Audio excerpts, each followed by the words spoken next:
San Diego Comic-Con. Yes. Was looking pretty dire at one point. It was looking quite concerning because some of the big boys weren't rocking up to play. We hoped that maybe DC would be there, but unfortunately James Gunn said that they won't. But probably next year, he did say. Yeah. So we're relying we've on got other some things. stuff. Yeah, there's some good stuff still. With the news that's come out today, this could all change again now. It could actually. That's a good point. So stuff that's been confirmed as of now for San Diego Comic-Con. A panel on Gen V, which is the New Boys spin-off, being done by Prime, which is about the super university that Vought run for their new heroes. Sounds cool. Maybe I'll watch that. Fucking headbutt you. Invincible. They've got a panel. Amongst things confirmed for this panel are season 2 discussions. Poggers! Did you watch season 1 of that? I'm gonna headbutt you. You do need to watch season 1 of that. I have a long watch list. Yeah, you really do, because season 1 of that is peak superhero content. I have heard very good things about season 1. It is phenomenal. So we're going to get an update on season 2, which is expected, I want to say, like, October this year. Okay. I'm pretty sure it's expected to come out this year. And season 3's already been commissioned and worked on, so we might get more information on season 3 as well. Okay. There's been rumours for a long time that they're also working on a video game. And apparently we can be expecting an update on that at San Diego Comic-Con. As well as, I believe it's a 20-year celebration for Invincible. Okay. So apparently they might be announcing some stuff to do with the 20th anniversary. Very cool. Which is pretty boggers. What I will say is, while we're talking about it, some people have been quite concerned because apparently, well, not apparently, the news has broken that season 2 of Invincible is going to deal with the multiverse. Okay. It's the way they do the multiverse in Invincible isn't the way everyone has done the multiverse in live action so far, with it just being fan service. Got you. There is a real proper story that goes ahead with it. They aren't just jumping on the multiverse bandwagon. They just happen to have collided with it. But although I haven't got that far in the comics yet, all I've heard is the way they handle the multiverse is very, very well thought out and done, and it actually serves a purpose. Okay. Interesting. So that's probably what I'm most excited for out of all this stuff. Yeah. Something called Talk to Me. I don't know what that's about. I don't know who that's attached to. I don't know where that's for. I know nothing about that. So it'll be interesting to see if that's something we'll end up covering, or if that's something that we'll never talk about ever again. Rick and Morty. Now this is going to be interesting. So new voice actor Justin Roiland has left all of his stuff. He has since been acquitted, not charged with anything. But he's not come back to work on any of his productions. And he's gone for good. Yeah, I don't think they're coming back. Solar Opposites, another one of his shows, have already replaced him and shown the clip of him being replaced. Which I love the way they did it. It is such classic Dan Harmon kind of goofy comedy writing. It's just like, we're just going to be right on the nose of it and not try and dance around this change of a voice. And like, let's do it in the like to the point, funniest way. That's like, So for those who haven't seen it, one of the characters throws a dart.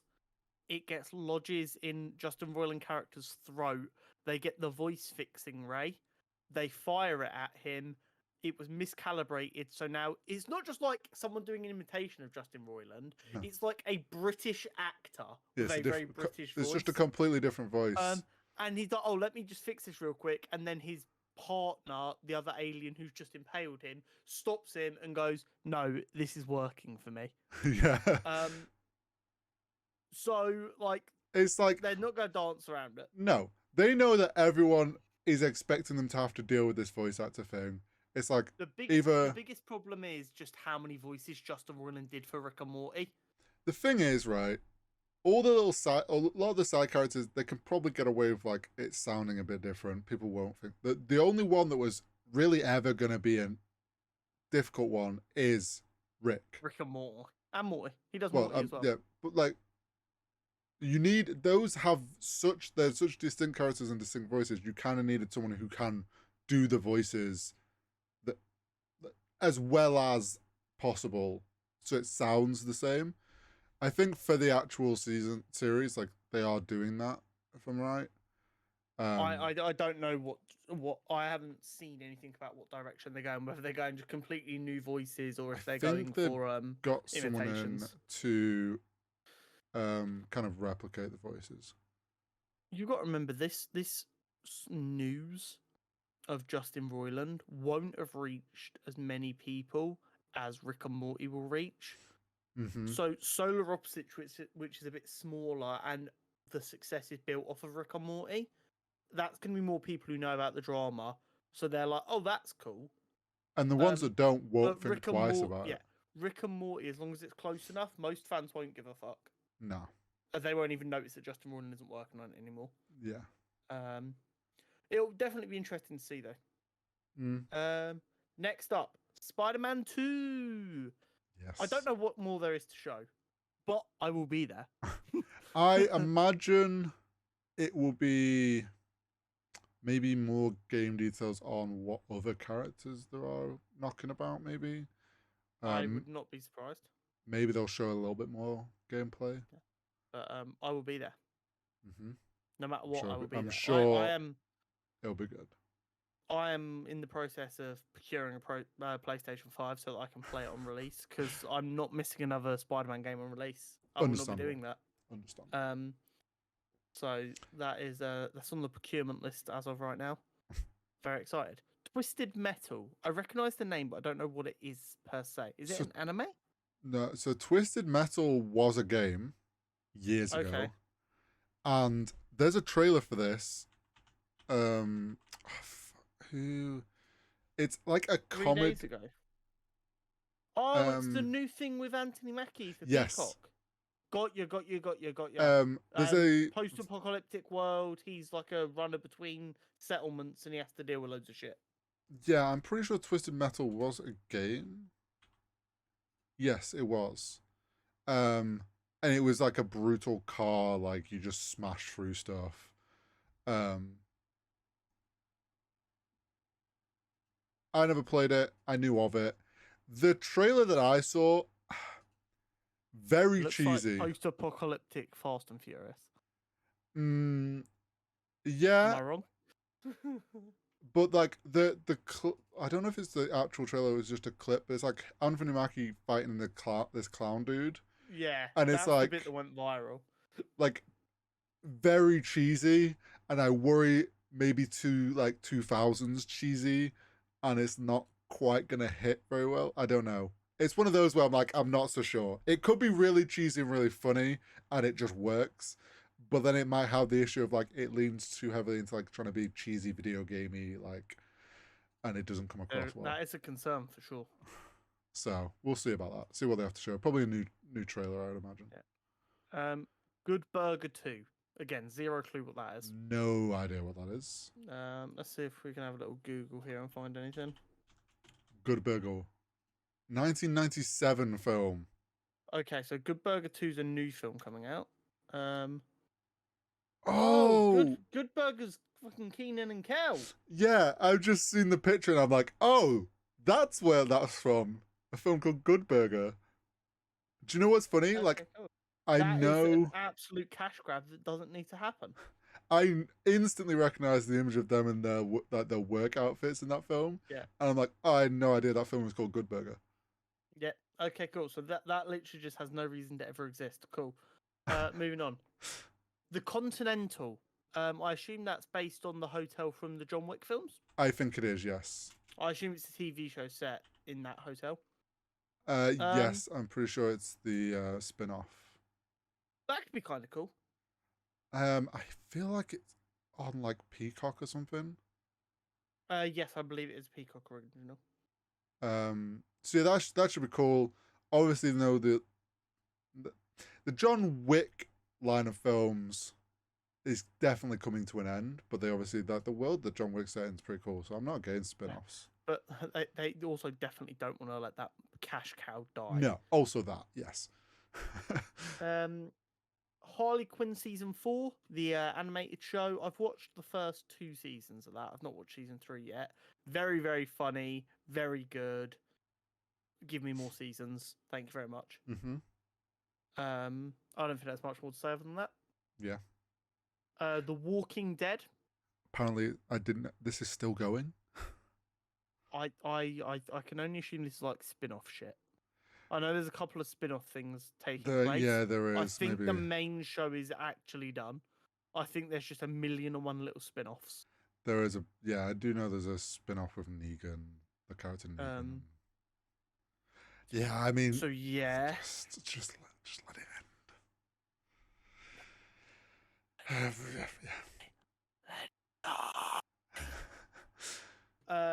And then Teenage Mutant Ninja Turtles: Mutant Mayhem. I don't know what the fuck's going on with this film, right? Originally, it was supposed to be coming out like middle of August. Right. Then I got an advert on YouTube last night saying July 31st. And then I got an advert on Twitter today saying August 2nd. Maybe when is this film coming out? I don't fucking know. August 2nd on their Twitter account. Maybe it was going to be like... Maybe they've bounced... Oh, wait. July 31st was a early access fan event. Is something I'm seeing. Yeah. Maybe that's what you saw. Why am I getting an advert with that date on it, though? Maybe they're trying to get people to buy tickets to it. Do they want me? Maybe. Okay, so it's being released on August 4th in the UK. Okay. Well, so not even August 2nd, which is what I saw today. That's the US then. So what's that? When is that? What do I feel like? Oh, that's a Friday. That makes sense. So we've got that coming up soon, which is exciting. So there's some good bits that are scheduled to happen at San Diego Comic-Con. The big problem as of literally today is, and it's going to be our next talking point, but I'll just add a little bit of context here. So the SAG-AFTRA, or the Screen Actors Guild, I don't know what the second part of the acronym stands for, are striking. Partially in support of the writers, but also they have some of their own issues that aren't being dealt with. And they were willing to keep negotiating, but having seen how the writers are being treated, they weren't confident they could trust the studios, so they're striking. So this is like the first time since 1960 they're all striking at the same time. So as a result of that, they're not allowed to do any press junkets, filmings, screen tests, anything. They're not allowed to touch a damn thing. They're not even allowed to act in front of a mirror. They could not fake their own orgasms. Jeez. So wild. I was not expecting that to go there. Holiday brain.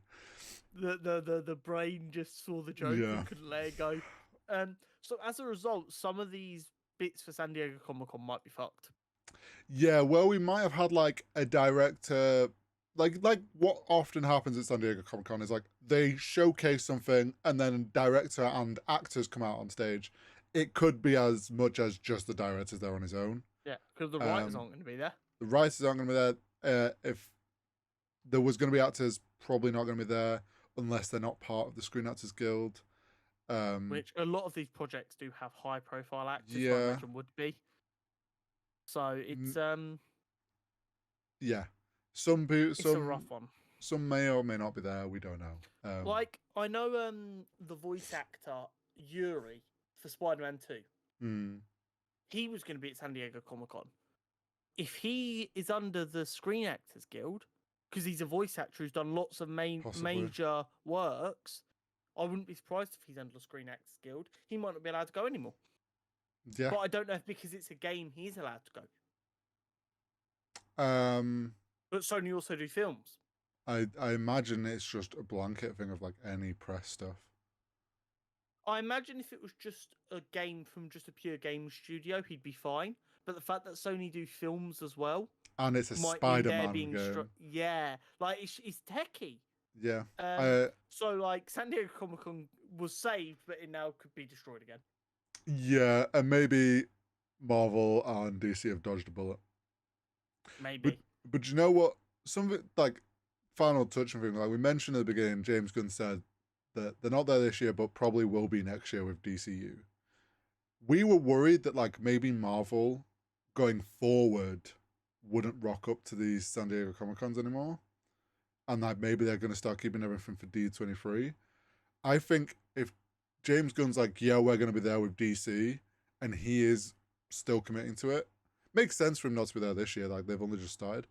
That I think will pressure Marvel into stick around.